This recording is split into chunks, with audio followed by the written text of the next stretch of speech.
Xylophone 102.1 FM, and our YouTube page is Xylophone Media. In both cases, Xylophone is spelled Zylophon. We are also live on Xylophone TV right about now. My brother, my sister, let's do the talking right now. Listen. And I'm reading this from City Newsroom. And it says, Akufo-Addo praises Dampari again as he swears in police council. I read.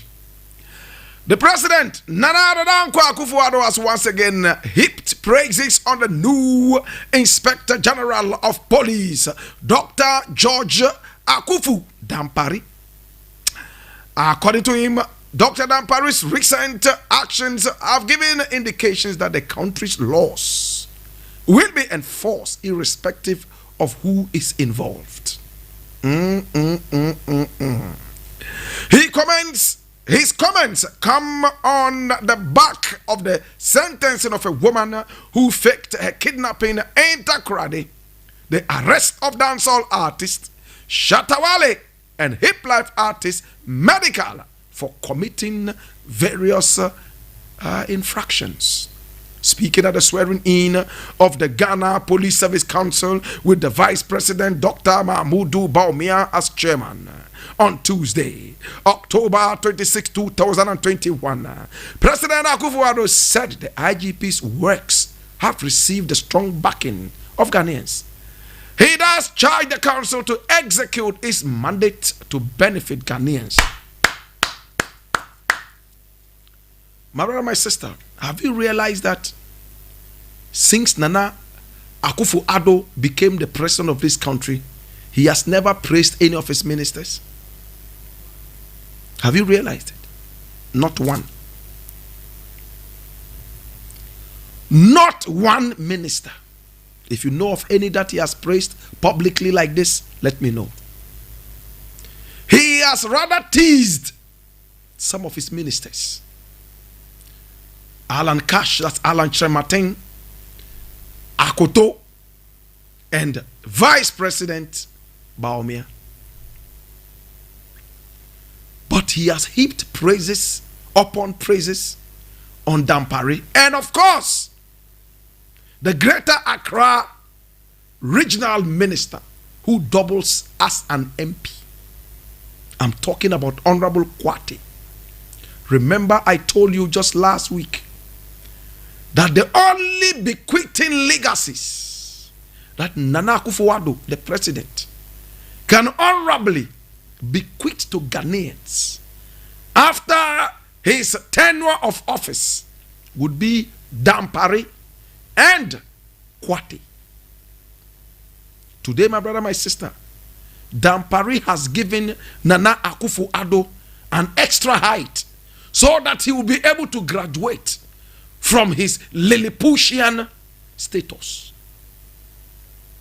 I'm speaking in parables. Dampari and Kwate have given Nana Akufo-Addo an extra rise in height. I am talking about accolades. I am talking about the face-saving accolades. Listen, my brother, my sister.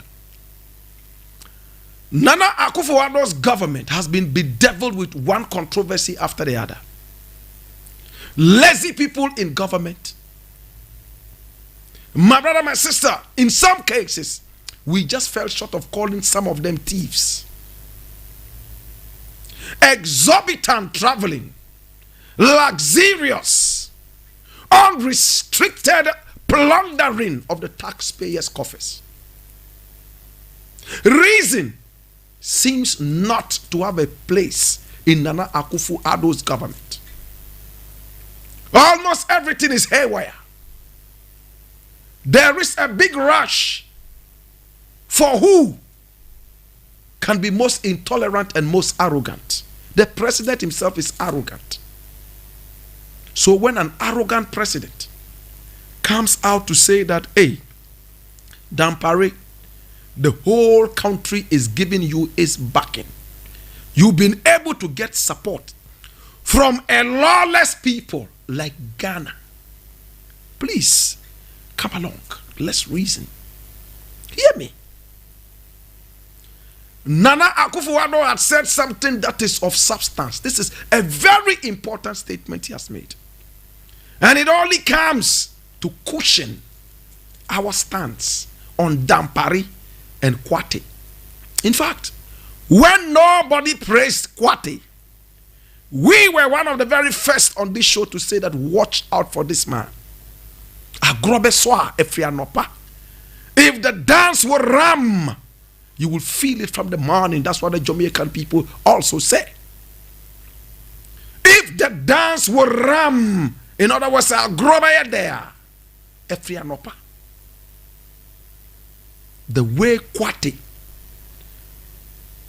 with his huge body, gargantuan, elephantine body, walked and shook the grounds in the Greater Accra region, he left no stone unturned so far in his bid to move Greater Accra region away from death. Now let's get into the crux of this matter. Nana Akufo-Addo has heaped praises over and over, time and again, on these two personalities. What happened to the rest of the ministers he has there? I'm yet to hear him say, oh, my minister for employment is the best. Ghanaians have you in support and in prayer because you are doing awfully good. You are doing awesomely brutal. You are the best. No. We don't hear that. It's one controversy after the other. One controversy after the other. My brother, my sister, hear me now. Reading from City Newsroom, and this portion is very important to me. And this is what I want to dwell on. Nana Akufo-Addo says, and I read from City Newsroom, according to him, Dr. Dampari's recent actions, underline recent actions, have given indications that the country's laws will be enforced irrespective of who is involved. The next part is even most interesting. The next paragraph says, his comments come on the back of the sentencing of a woman who faked her kidnapping in Takoradi, the arrest of dancehall artist Shatta Wale and hip life artist Medical for committing various infractions. As a student of literature, when I read things like this, I try to open them up, out, inside out, up and bottom. Let's go back to the paragraph before this. He said, according to him, Dr. Dampari's recent actions have given indications. This is the part that I want you to capture. Indications that the country's laws will be enforced irrespective of who is involved. Listen, irrespective of who is involved. You could be a giant or a Lilliput. You could be tall or short. You could be slim or fat. You could grow horns or not, or be bald-headed. The laws will deal with you. And this reportage goes ahead to mention Shatta Wale, Medical, and the Takoradi woman. It just fell short of mentioning one more name, Reverend Owusu Bemba. According to this report, as a literature student, these are the untouchables. These are some of the untouchables. Listen, come along.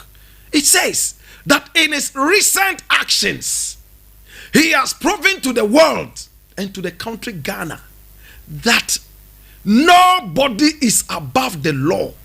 Irrespective of your status, the law will deal with you. What happened to the other IGPs? The last IGP who cowardly told us that because we are not in heaven, we should allow nonsense to happen. We are not in heaven, so crime will continue. We are not in heaven, so crime cannot stop. Look at a defeatist policeman. He retired in shame. He would be one of the most dishonorable IGPs we have had in our time. Dampari. It took Dampari, a young man, they say, the youngest IGP, to come and bring a certain honor and dignity to the police service. My brother, my sister, after this, I'm going to tackle another police incident. Listen, in this country, police people are the least respected. In fact, teachers even have more respect than police. Yet, in majority of well-developed countries, these are the two that form the helm of respect. They are the custodians of respect. They are the acme of respect, the zenith of respect, the epitome of respect, the peak of respect.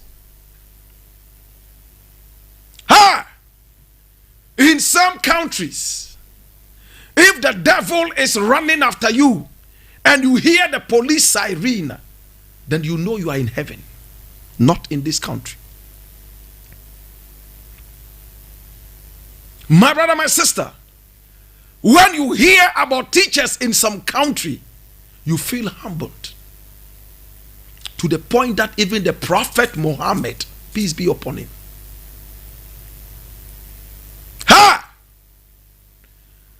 the Prophet Muhammad said that, listen, I wish I knew the homes of each one of my children's teachers, so that I, the Prophet, will go and clean their shoes and shine their shoes in honor and in service for things that they are doing for my children, the knowledge that they are imparting.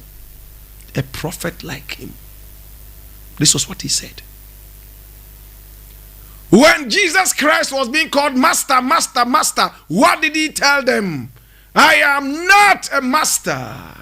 Don't even call me good. He said, why callest thou me good? There is none that is good but the Father in heaven. Hallelujah. I am only a teacher. Hallelujah. There's honor in being a teacher.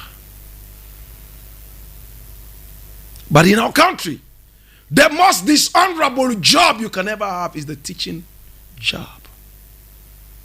University lecturers are on strike, talking night and day, to the point that the special prosecutor himself has come out to tell us that he was once a university teacher, but he ran away from that dishonorable, my word, dishonorable profession.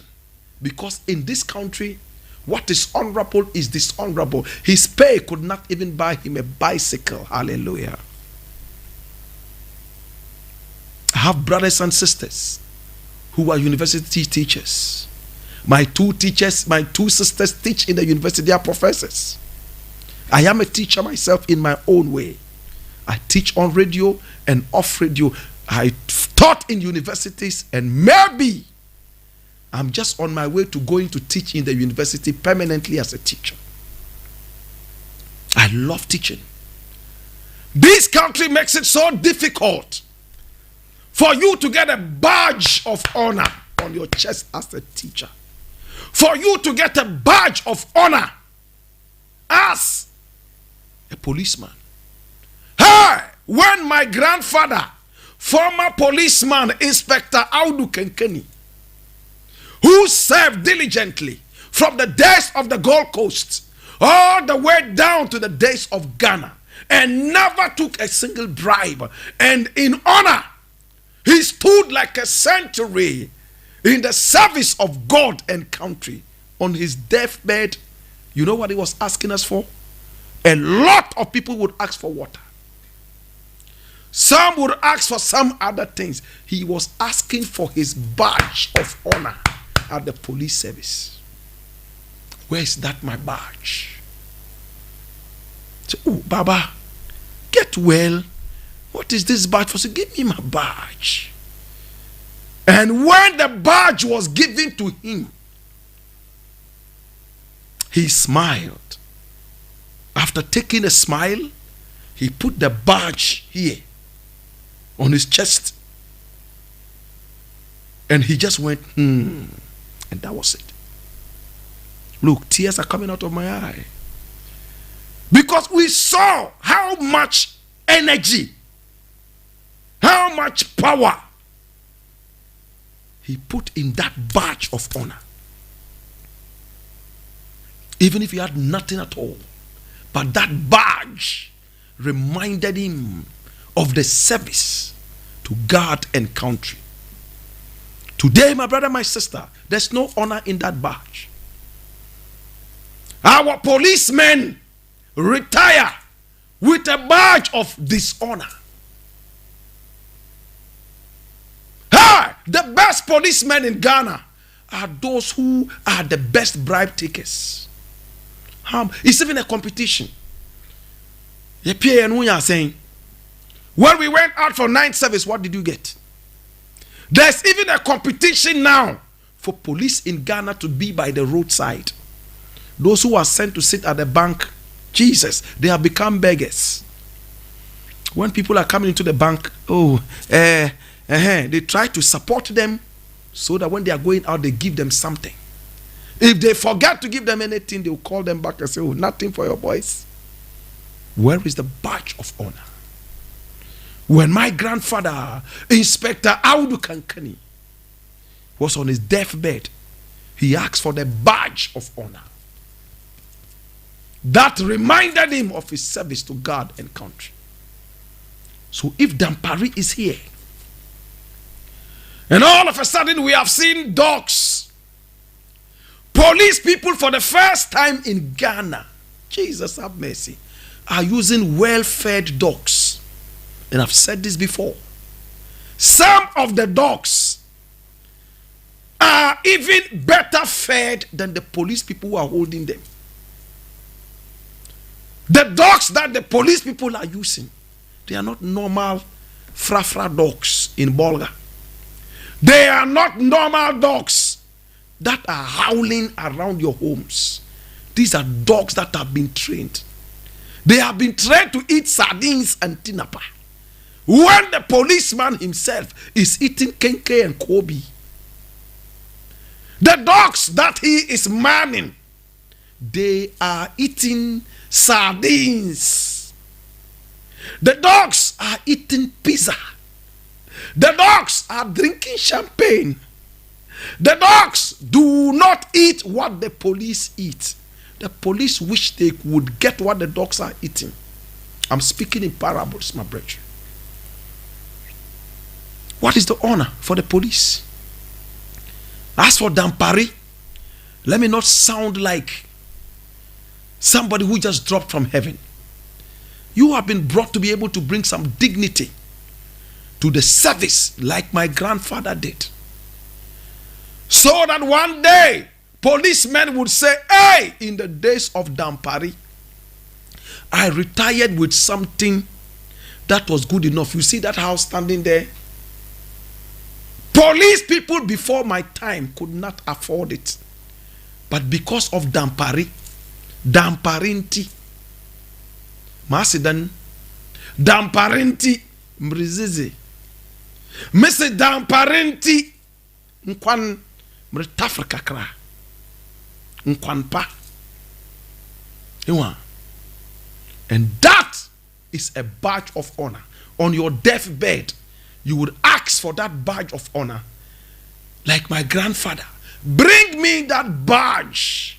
And when other people around you see it as just a metallic piece of illusion, you know that is deeper than an illusion. Jesus have mercy. Service to the country is service to God. In the past we saw so much happening. Today prophets are behaving themselves.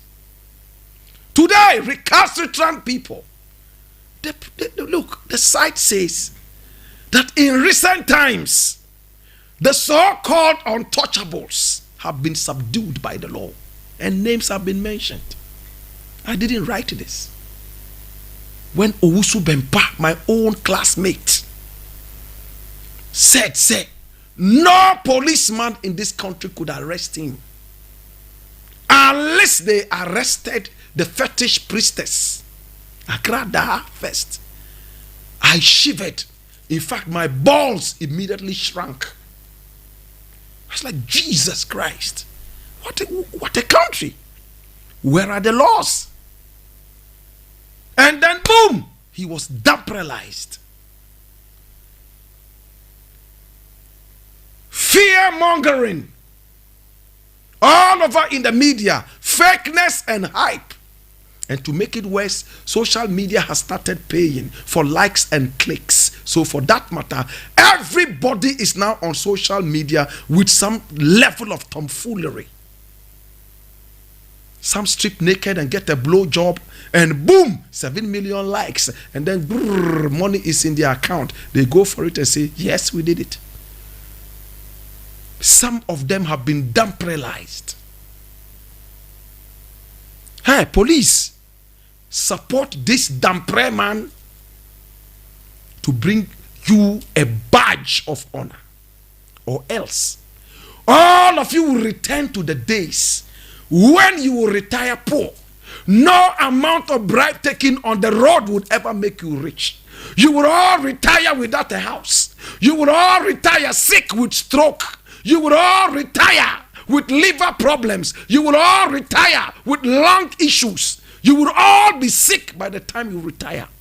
And you will keep changing your age night and day.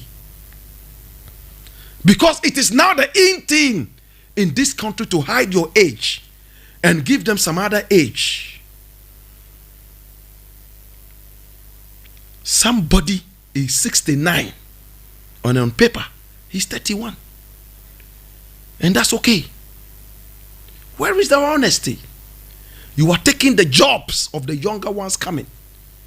And your so-called mentors, they will never tell you how old they are because they have it in their mind to cheat with their ages. They want to continue being young forever. They have grace all over, yet they are still 18. There's nothing you will do for them to tell you their real age. And you see them as your mentors. You don't know that that is cheating. It is the beginning of dishonesty. If you don't want to tell anybody your age is unto you, but when you lie that you are a certain age when you are not, you are a thief. Every liar is a thief. So those people going around shouting, free so and so, free. I don't want to mention names because I'm tired of mentioning names. Free this person. We had free Owusu Bempah. Yes, we had free Owusu Bempah. I stand with Reverend Owusu Bempah. Free Shatawale. Free Woohoo. Do you really want the country to grow? You said the country is a village because laws do not work.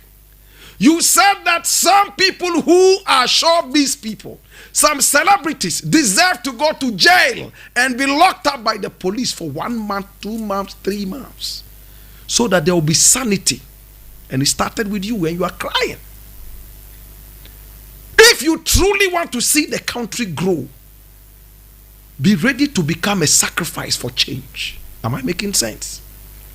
Do away with the emotions. Oh, I love this person so much. So no matter how wrong they are always right. Oh, so for cabro for power. Mintia says so we are right. Eh? Hey, IGP Dampari. If you are not able to succeed, I will be surprised. But start with a serious in-house cleaning. I love the way the man is moving from place to place. But you will not succeed if your own police people do not support you. Have refresher courses Find a way of promoting policemen who are honest. Quickly. Find a way of increasing salaries. Give them a badge of honor whilst in service. Bring a certain value on the police. Promote policemen who are able to bring people to book instead of taking a penny and allowing them to walk. Need I talk too much about this? I'm going to leave it here. Today is about Dampari. Kwate is also there. Right now he's burning abobo yas on the highway. You see these abobo yas all over the place, crawling like tortoises on the road, scratching cars left, right, and center. Yes, we need them, but we need them at certain places. Let's relegate them to those places. You go to a country like Burkina Faso, there are 1 billion motorbikes. Before you see one car, you would have seen 1 trillion motorbikes all over the place, ping, ping, ping, crashing each other, falling off left, right, and center. It's not beautiful. It's not nice. I don't see it to be nice. I only get a little intrigued when I see things like that. I go to Burkina Faso and I see so many motorbikes. The whole world, there are more motorbikes in Burkina Faso than any part of Africa. Ratio-wise. When you want to see the level of poverty in a country, look out for aboboya, look out for motorbikes. These are the two. The level of poverty just entering into the country. If you see 1 trillion motorbike, then you know that no, you are going into a country that is poor.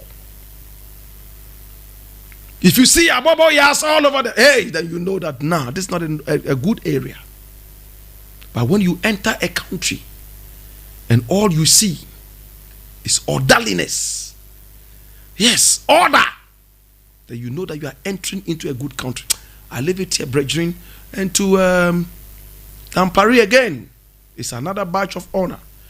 You are now the only hope of Nana Akufo-Addo, not his finance minister. His finance minister has nothing good to give to him. His information minister has nothing to give to him.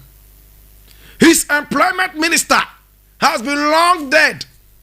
As for his agric minister, he's still trying to find a reason why donkeys are carrying fertilizers to Burkina Faso. And when you meet the donkeys, you can't even ask them who gave them the fertilizer. Excuse upon excuse. So Dampari, you are the only one Nana Akufo-Addo is looking up to now, so that in retirement he can give you to us as a plaque of honor. I leave it here. Word to the wise is in the east. I leave it there. I'm still going to talk about the police, and this one I'm reading from my Joy Online. This one was published today, the 27th day of October 2021, and it was published at 10:28 this morning. I read, 29 in court for assaulting police officers in Adan. Did you hear that? 29 in court for assaulting police officers in Adan. Can I read that? The Ghana Police Service says its Tema Region Command has arraigned 29 suspects before the Tema Circuit Court A on Monday for assaulting 2 police officers. The suspects also seized a riot control weapon and a box of ammunition at Luo, a community near Sege in Adan. According to a statement,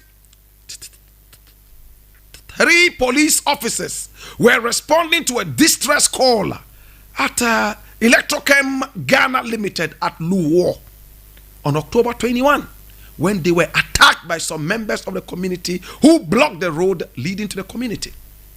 In a press release signed by the Acting Director of Public Affairs, ACP Kwesi Ofori, my own very good brethren, the police said some of the suspects took the officers hostage and for more than 3 hours assaulted them, after which they seized the riot control weapon and destroyed a Toyota cross-country vehicle belonging to the police.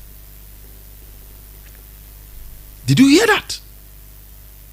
29 people at Luo. A distress call. 911 in America. In Ghana, we have our own distress call. Police decided to go. Oh, Luo.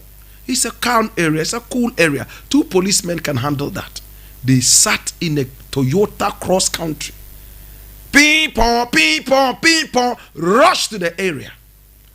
Only to be ambushed by people in Luo. They took the policemen hostage. And then they assaulted them for over 3 hours. Only God knows what kind of assault they gave to these people. Slaps, heading, kicking, tossing, maybe stripping them naked and measuring the length of their langa. In this country, we humiliate our officers. And sometimes this brings tears to my eyes. The person that you have used your tax money to pay to protect you has come to protect you in a cross-country vehicle that the nation bought with your tax money. You destroy the cross-country vehicle after blocking the road. If the police had shot one person, it would have been news. Trigger-happy policeman, half drunk or high on marijuana, then the newspapers will write 7 million pages of the marijuana joint where the policeman went to sit. They will describe in what paper he rolled the marijuana, how he even picked out his lighter, the speed with which he flicked it and the light came on, the fire with which he burned, and how the smoke wiggled his tail out of his mouth, and how some even came out of his nostrils in a snake-like serpentine tangle. Jesus have mercy. Newspapers will describe how the policeman smoked marijuana before he went to law. In fact, when he pulled the first one, he gashed it out as if it was a waterfall, and the rest of the smoke serpentinely came out of the nostrils, the hairy nostrils of the policeman, and they were like in a dance tango, serpentinely negotiating their way out of the hot, hairy nostrils of the policeman. Ghanaian newspapers, they would find a certain romance story to tell you about the officers smoking, and end up by telling you that the smoke was what crazed him, and when he arrived there he didn't even act, he started shooting. But this time around, the police maintained calm, did not shoot anybody, did not beat anybody. They had their weapons and they were held hostage, just like Captain Mahama. He had his pistol. He could have fired, but he didn't. How can I kill the people that I'm supposed to be protecting? Then who was warned? The enemy, right? Hey, those of you who read the Bible, read it from the book of Exodus and read it from the book of Leviticus. Better still, read it from the book of Numbers. How Moses went over to God and told God, God, why are you so angry? You want to destroy the same people that you are supposed to be protecting. Who would be the loser? It will be you, God. Because the enemy already wanted to destroy them, and you decided to set them free. What would the enemy say when the enemy finally hears that you, God, have destroyed their enemies? They will jubilate and say, oh, what a God you serve. Somebody won't understand this. Mahama refused to pull the trigger. The people held him hostage, stripped him naked, played with his langa. My brother crushed his legs. And when he told them he was not a thief, they would not listen to him. They beat the hell out of him. And as he even laid motionless, they still found reason to crush his head into a powder. Luo held 2 policemen hostage, assaulted them for 3 solid hours, and seized the weapons of the police. Went ahead to destroy the Toyota Country, whatever, and shamelessly followed the police and clapped and sang war songs for the police to go back to the barracks with no weapon and their car parked, walk all the way. Why? Is the police an enemy? Is the police an enemy? Police, please deal with the 29 guys. This is the time of Dampari. Deal with the 29 guys. Let the law work. That's it. It doesn't matter if it's my brother or my sister. Deal with them. Next time they see the police, they would respect. Bring honor to yourself. Those police people who are still taking bribe, shame unto you. You are children of the devil. You are snakes and cockroaches, sent from hell to eat the very fiber, my brother, my sister, of law. I leave it here. My brother, my sister, I'm going to look at another thing which is interesting. I'm going to move from the police to the chiefs. I have 2 chieftaincy stories, quickly. I'm reading this from Graphic Online, the National Communicator, and this one was published today, the 27th of October, 2021. And this one was written by Nana Konedu Ajimai for Graphic Online. It says, Ochin Hine advocates reduction of poverty to achieve SDGs. What's that? SDGs what? Listen. The Ochin Hine Osajifo Amuetia Oforipenyin has said until world leaders strive to curb poverty amongst indigenous communities, the effort to achieve the Sustainable Development Goals, SDGs, and also combat climate change will remain a daunting challenge. He said, reducing poverty required empowering the people to earn decent livelihoods, to encourage them to support both local and global interventions. I'll leave it here. Who knows why Oforipenyin is saying this? His own people, the Achin people in power. You know, a lot of the people who are in power, a lot of them, the big heads are from Achim, right? Am I right? Achim. President is from there. So this is the president's chief. This is the financial minister's chief. So this is their traditional power. Like that is where they are coming from, right? So when he's talking, he's looking at his grandchildren in power. They could be older than him.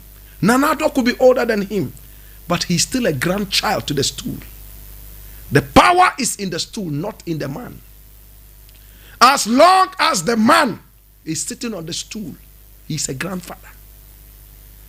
Because in our balance, in our setting, the grandfather status is a status of wisdom, true or false. Oforipenyin amwetia Oforipenyin is saying, until we reduce poverty, we are only doing a wild goose chase. May I break it down? Hear me now. His grandson, finance minister, just came out and said, government payroll is full. We have filled it, it's full. Filled with who? Is it family and friends? Or who? What happened to the job creation that was promised us by the president? That we would have so much jobs that we will be spoiled for choice. That we will travel out of this country to Afghanistan, to Pakistan, to Kyrgyzstan, Uzbekistan, and bring people to come and work. Today, finance minister says, no, there are no jobs. So if you are waiting for the government to give you a job, forget it. Be entrepreneurs. Did you hear that? How can they be entrepreneurs? Galamsey, Sakawa, betting and gambling, fake prophets and fake juju men. Is that entrepreneurship? Or for Oforepenyin says, hey, you would have failed if you are not able to achieve the sustainable development goals. If you are not able to empower your people. Remember Oforepenyin, when they said Galamsey should stop, what did he say? He just fell short of saying, we are not stopping Galamsey because you have not brought in the right plans to stop or to compensate the Galamsey people. We are going out to do Galamsey because this is the king of Galamsey. My brother, my sister, the jobs are not there. We have people in this country who don't even want to hear the name Ghana. They want to hear Philippines, Sri Lanka. They bring them here to work. Courtesy, Loyalita, and Macdan. These are the people who are honest. Ghanaians are not honest, yet they call themselves Ghanaians. If there's a whole universal set, which is Ghana, and in that universal set, there is another set, what we call a subset, and it is dishonest Ghanaians, or better still, dishonest people in there. My brother, my sister, automatically, all Ghanaians are dishonest. All Ghanaians are dishonest. If Ghana, the whole Ghana, is a dishonest nation, and it's in a universal set, which is dishonest people, then every Ghanaian is dishonest.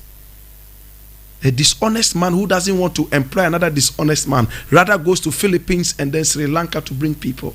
When would we grow? Ghana should learn how to call a spade a spade. You are not any different from the dirty stealing politician when you only support your family to do wrong. When your family or your friends do wrong things, then you want them to be free to go. But other people should rather go to jail. Who are the other people? How different are you from the dirty politician? Nanado and all those people who have gone to bring their families into government. You are not any different from them. After all, your so-called friends and loved ones, when they fall foul of the law, you say, free this person, free that person, free that person. But when it is not your family and friends, oh, jail them. Oh. Are you okay? Are you okay? And some people too are bootlickers. They fear everything. They have a phobia for everything, even water that they drink. I leave it here, my brethren. All right. So we are going to look at another thing. I told you another chieftaincy story. And this one is from City Newsroom. City Newsroom. I beg your pardon. This one is from a Ghana Web. Yes, Ghana Web. And it's interesting. This is probably one of the last stories. Quickly, I'm not going to spend time on this. The last one is going to be on Sam George. City Newsroom says, Asantini, I beg your pardon, Ghana Web. And this was published today, Wednesday, 27th October 2021. Asantini drives former President Kufuor at Manshia Palace. Listen, Asantini drives former President Kufuor at Manshia Palace. I read. A video shared by at Ashanti Kingdom on Twitter gives us a sneak peek into something that we do not see every day and involves two of Ghana's revered men. In the video, Asantehene Otumfuo Osei-Tutu II is captured at the Marshall Palace, giving a rare drive in a golf cart through some of its streets to the former president John Agyekum Kufuor. While it is unclear from what particular occasion the two met at the Marshall Palace, for one thing is clear from the outfits of all the people seen in the visuals, it was a funeral. I leave it here. And when you look at it, you see the Asantehene wearing his face mask. That means it's in recent times, driving the former president himself. In fact, the most talked about traditional authority in the whole Ghana is this man here. His authority has become so high that he can sit down and summon any son or daughter of the land to appear or disappear. True or false? You might have your personal problems with him, but that's the power he has. Today, your village chief might not be able to say, hey, Nana Akufo-Addo, I want to see you tomorrow. Nana Akufo-Addo cannot say, I'm going to India or to Boro, so let me go and say, come, and he would come. Disappear, he would disappear. Your village chief can give an ultimatum to the president Nana, and he will tell him, to hell with the ultimatum. Go and do it if you want. If you are tired, go. True or false? But this is the man who is living by example. How many chiefs would drive their guests around? They will get chauffeurs to drive those people around, whilst they themselves are sitting in one another like that. But he is driving and they are talking. Humility. When I see people kokoti, I have this, so I won't do this, I won't do this. I say, age. Bros, were you born with all those things? Same way you will go without them. Relax. Humble yourself. There are man who sono nyame breno ase. Gogo ho na nyame peja wate. Anka misi gogo ho na nyame peja. You have this, you not do this. Me de me, hey, ye count ye no. Debi na ube. We be seen there. We are free. Na da ube we mokono, ashawo mokono. Unhinu be sonsuo wa. Shawuye uncle. Brehu ase. Na gidi ni nyina enkosi hwe. Masi die million. Wa. Kiti. Oh, na me was say. Hey, uncle. Nyabotre. Na ebimu WhatsApp. Pim.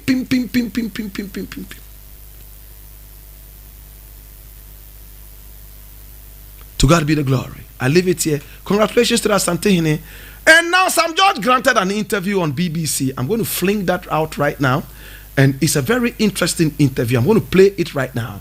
So those of you who are watching us on Facebook and also watching us on Xylophone TV and on YouTube, you're going to watch these pictures as I play that right now. Sam George, listen to him. It's only a 6-minute interview and we have enough time for that.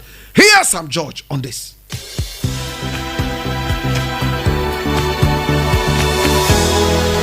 Newsday, BBC World Service. Ghana's Parliament is set to vote today on what could be one of the world's toughest anti-gay laws. The act, called the Promotion of Proper Human Sexual Rights and Ghanaian Family Values Bill, would effectively make it a crime to be gay, bisexual or transgender. Proposals include anyone who identifies as gay or transgender facing possible imprisonment for up to 5 years. Also, anyone who promotes or supports non-heterosexual identities could be put away for up to 10 years. The bill also includes requirements to denounce suspects. Let's talk to Samuel Nate George, Member of Parliament and one of the main sponsors of the bill. He joins us on the line now from Ghana. Welcome to Newsday. A very good morning to you, Claire, and to your listeners. Well, it's good to have you on the programme. You'll know the arguments against this, so let's get straight to it. Your critics will say this is a bill that is hateful in essence and is turning Ghanaians against one another. What do you say to that? Well, that's a very unfortunate reading for anybody, or conclusion for anybody to draw, because this is a bill that enjoys the support. At the last research that was carried out by a private civil society organization, 93% of Ghanaians support this position. Laws are a reflection of what society desires. The UK, for example, has laws that reflect what the British people want. Brexit is a reflection of what the British people wanted. It's not a reflection of what everybody wants, but it's a reflection of what majority of the people want. Majority of the people in Ghana support heterosexuality, and we do not understand why anybody is going to see an expression of that desire to represent hatred. That is what we believe. Well, I'll give you. Let me give you one example then, because one of the ideas in the bill is conversion therapy for people who may be gay, bisexual, or transgender. The UN says conversion therapy is torture. Do the majority of Ghanaians support that? Well, again, that's a questionable thing. I mean, and that's the interpretation that you're putting on it. In the bill, you don't see us say we're offering conversion therapy. Nowhere in the bill is that. You are suggesting conversion therapy. What we discuss in the bill, or what is offered in the bill, is approved medical treatment that is approved by the Ghana Medical Association. And that is the standard in Ghana. That the Ghana Medical Authority and Ghana Medical Association approves all medical treatments that are given. So in the bill, there is no talk of conversion what is therapy. that if not conversion therapy against the will of the people who may be gay, bisexual, or transgender? So if you have an intersex person and they're going corrective surgery because they realize, and let's be clear, science is science. Science will determine whether you're male or female when we do a sequencing of your DNA. There is no gender neutrality when it comes to determining who is male or female. Your genetics show which sex you are. And so if you're an intersex person, for example, and there is corrective surgery to help make your dominant gene reflective in your sexual orientation, how then is that seen to be conversion therapy? Well, because you're going against international law, though, aren't you? If the UN says this is torture, then that is what you are doing. You are going against international definitions. Claire, the UN has not said approved medical treatment is torture. You are saying so. The UN does not determine what is medical treatment in Ghana. Ghana is governed by its own laws, not by the UN. And let's be clear, that the UN has not made homosexuality a human right. The UN has not had any votes in the General Assembly. In fact, the Ghanaian government has had the occasion to say to the homosexual cabal, if you want to have a vote on this, table it before the UN General Assembly and let us have a vote on it. And then we will be guided by it. But to come in through the window and say that the UN has banned a conversion therapy, nowhere in our bill does the bill talk about conversion therapy.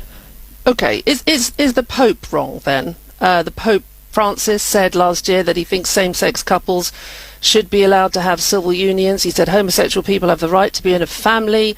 They are children of God and have the right to a family. The head of one of the largest Christian faiths in the world. Is he wrong? Well, the Pope has expressed his opinion. The Catholic Church has not taken a definitive decision on that. And let me give you a typical example.